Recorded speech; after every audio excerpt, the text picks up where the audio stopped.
Most people don't quit their jobs because they're lazy. They stay because they're trapped by rent, the fear, the routine, the health insurance, the debt, and the terrifying idea of starting over from zero. But the biggest lie modern work culture ever sold is that escaping your job has to happen in one dramatic moment, and it doesn't. The smartest people escape slowly. They build the leverage quietly while everyone else burns themselves out trying to become successful overnight. And if you want real freedom, the goal is not to rage quit your boss tomorrow morning. The goal is to slowly make your job irrelevant to your survival until waking up or walking away becomes an obvious decision instead of a reckless gamble. And the first thing you need to understand is that your paycheck is addictive, not because it makes you rich, but because it removes uncertainty. Your brain starts valuing the unpredictability over opportunity, and that's why people stay in jobs they hate for years. The human brain would rather tolerate familiar pain than uncertain freedom. So the first step is escaping your job is psychological. You need to stop viewing your job as your identity. Your job is not your life, it's a temporary financial tool. And the second you emotionally detach from it, you start thinking differently. You stop asking, how do I survive here? And start asking, how do I replace this income that shifts, changes everything? And most people try to escape their jobs with motivation, and that fails fast. What actually works is systems. Systems beat the motivation every single time because systems function even when you're tired of distraction or distracted. If you work a 9 to 5, you probably have more free time than you think, but your energy is being murdered by passive consumption. Hours disappear into scrolling, streaming, doom browsing, gaming, and random distractions that create zero future value. Escaping your job slowly requires reclaiming that dead time and redirecting it into building assets.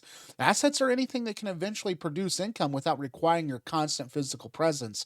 And that includes digital products, freelance skills, online businesses, investments, content libraries, software, rental incomes, or automated services. The average person spends years trading time directly for money and never builds anything that can pay them twice. And that's why they stay stuck. Your first mission is not to become rich, it's to create a second stream of income. Even if it only makes $50 a month in the beginning, that tiny amount matters because it changes your mindset from employee to builder. And once the money starts entering your life from something outside your job, your dependency begins weakening. And one of the biggest mistakes people make is trying to monetize their passions immediately. Passions are unreliable. Value is reliable. Instead of asking what you love, ask what problems you can solve. The internet rewards the usefulness more than the passion. People pay for convenience, the speed, entertainment, clarity, and transformation and results. If you can provide any of those consistently, you can build income online. The easiest modern escape route is still stacking, though. Learn one high value skill like copywriting, video editing, coding, graphic design, sales, automation, or marketing, and then combine it with another skill. Someone who can edit videos and write persuasive hooks become far more valuable than someone who only edits. Someone who understands AI tools and marketing becomes more dangerous than someone with the other skills alone. The future belongs to people who combine skills creatively, and here's the important part. You don't need to become world class. You just only need to become useful enough that people are willing to pay you.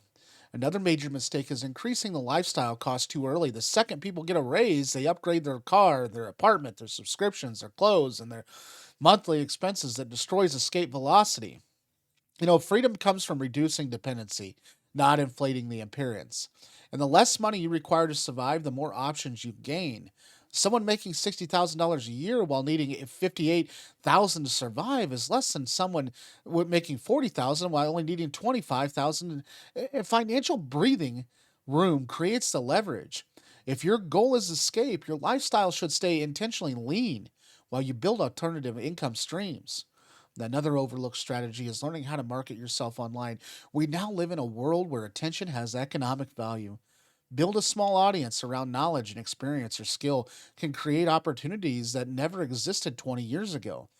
You don't need millions of followers. A small, loyal audience is more profitable than a giant passive one. And people underestimate how powerful personal branding has become because they think it only applies to influencers, and it doesn't.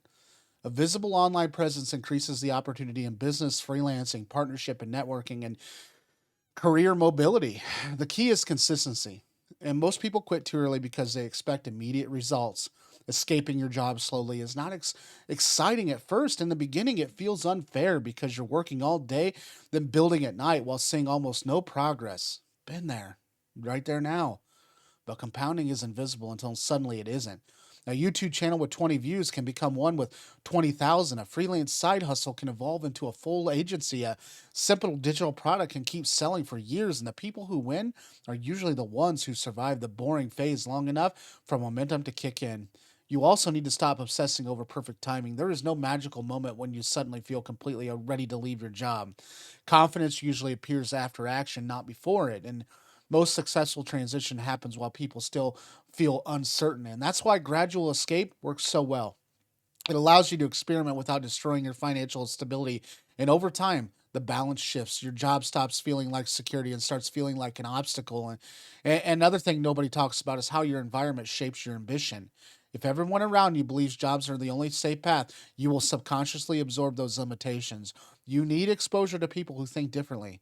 And that means intentionally consuming ideas from builders, entrepreneurs, creators, investors, and independent thinkers.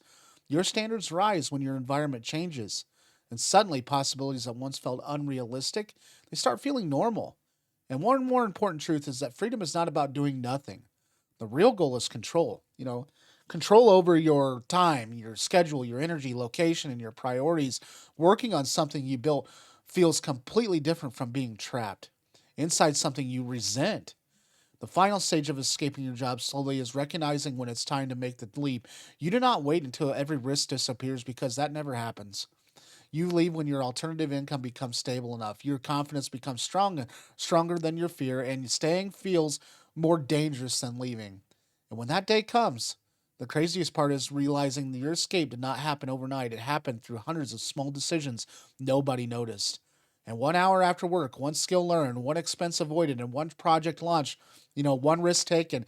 That's how freedom is actually built. Quietly, slowly, and intentionally. Until one day, the life that once felt impossible becomes your normal reality. Thanks for watching today. If you found value in today's video, please subscribe. We're looking to build this channel. Without that subscription base, we just can't do it. So if you would, please subscribe, and we'll see you guys tomorrow. Have a good day.